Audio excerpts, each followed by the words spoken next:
In the Northern Hemisphere, it is now spring, which means it is a great time to start planning your garden for the year ahead. And if you want your garden to be filled with colour throughout 2025, then I highly recommend starting to plant some perennials. Perennial flowers will come back each and every year and grow stronger and stronger. All of the ones that I will be sharing within this video are very hardy and will tolerate a lot of different conditions, and they'll give you that fantastic colour from summer all the way until autumn. I also have all of these within my own garden, so I can't recommend them enough. Let's start things off with the Sedum. The Sedum comes in a variety of different colours. Sedum likes to grow in very well draining soil, so it's not ideal for clay gardens, just keep that in mind. Usually these are a fairly low growing plant. I would even kind of call them ground cover. I think they're pretty good for that. A lot of them will flower over the summer, however some will specifically start in autumn, which is interesting, as there aren't nearly as many perennials for that time of year. The one I would recommend the most is called Sedum Autumn Joy. It is a very common variant. It's got this lovely pink color with the amazing green foliage. And as the name suggests, you'll be able to enjoy this one in the autumn, but generally I usually start seeing it appear at the end of summer. So if you need that late summer autumn color, then this Sedum is absolutely fantastic, and it looks great in a variety of different garden types, especially a cottage garden. Erigeron carvinskianus, I don't know if I pronounced that right, it's also known as the Mexican flea bane. This is absolutely fantastic ground cover. These little guys of course look a lot like daisies. They come in a pink and white color and I think they're gorgeous.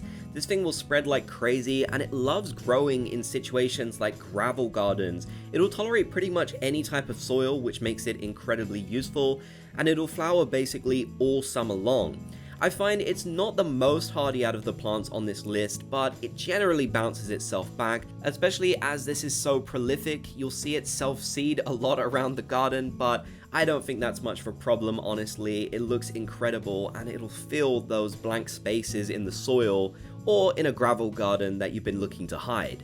A lot of people even have this one just in the cracks of their patio and things like that, which I find really interesting. It's honestly a great perennial.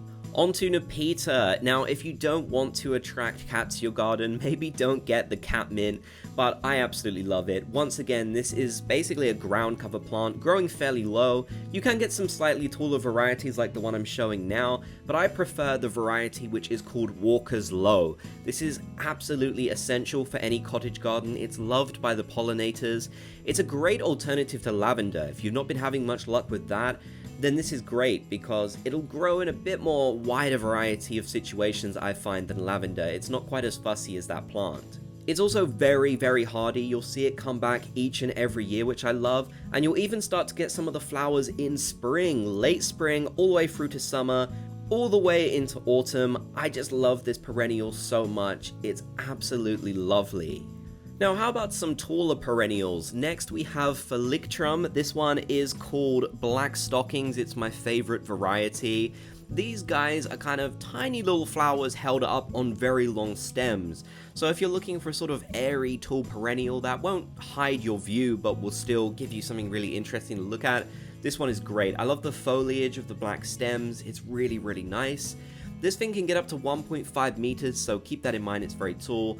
You'll see colour throughout all of summer and into autumn for this, and some really interesting foliage changes as well. And once again, it's very hardy. Not to mention, these actually like clay soil. In fact, it's almost kind of what they would prefer. So, you know, if you're dealing with clay soil and you need plants for it, this could be a great tall perennial to get your hands on. How about Echinacea, also known as Yarrow? Now, a lot of people might actually think of this one as a weed. You tend to see this one a lot in fields and such, but I love it. I think it's fantastic. It's such a cottage garden staple. It'll grow in a variety of different soil types as well. It's really not fussy. Most of them are fairly low growing, but generally I've found you can get some very tall ones. There's one called Cloth of Gold, which is yellow, which works really well with blue perennials, and it's stunning. It gets really, really tall, so you'll have to look at all the different color varieties. There are a ton. There's basically every color you could think of, maybe except like blue.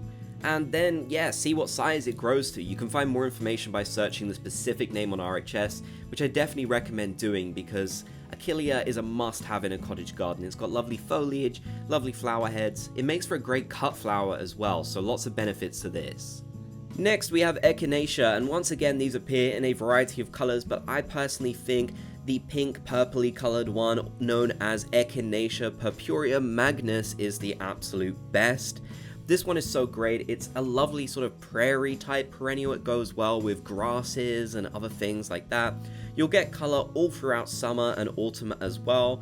I tend to find it's a bit more on the late side for summer, but that's kind of a good thing, honestly, because again, you don't get as much at that end of the year, especially in terms of such vibrant colors like this, so it's a really fantastic one.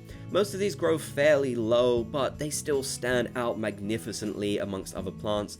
Like I said, they go very well paired with perennial grasses, so they're great. And once again, they're pretty darn hardy. Not as hardy as everything else on this list, but still very good.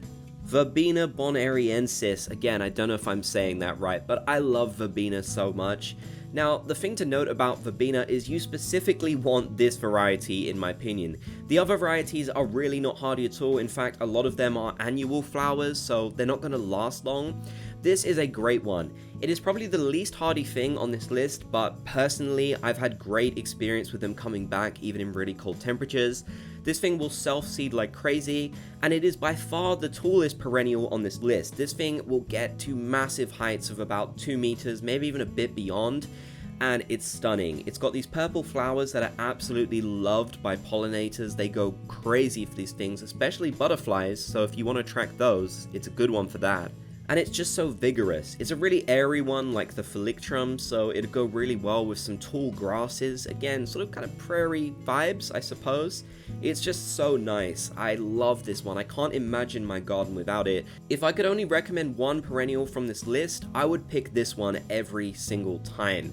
It's just so great. I love the fact it self-seeds so much, but I do understand that for some people, if you don't like that sort of thing, you don't want these seedlings ending up just wherever, then do keep that in mind because it will self-seed everywhere.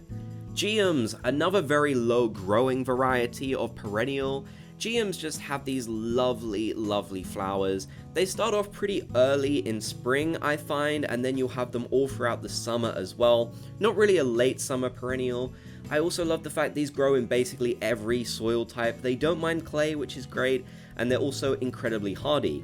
Also, I tend to find that a lot of the geums actually don't mind partial shade.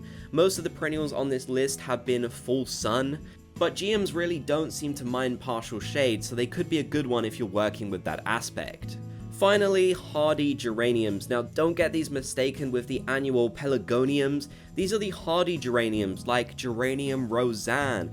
We also have Johnson's Blue. We have Dreamland. We have Anne Focard. There are so many different varieties with different colored flowers, and this is perhaps my favorite perennial. I really struggled to say whether I prefer this to verbena, but this is a fantastic low-growing, spreading perennial with beautiful flower varieties. It's so gorgeous and so useful for covering those awkward spots in your garden. My personal favorite is Dreamland. It's got these beautiful white sort of pink flowers.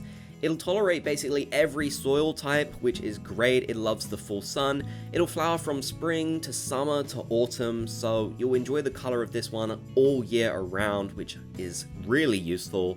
Another great variety, which is probably the most popular and well known, is Roseanne, which has lovely purple flowers, and again, all those same sort of aspects and times of flowering and such, although I tend to find Roseanne will be a little bit later than Dreamland. So those are some of my favorite and most recommended perennials. You'll have to let me know what some of yours are in the comment section down below. If you made it to the end, be sure to subscribe for more gardening tips and tricks.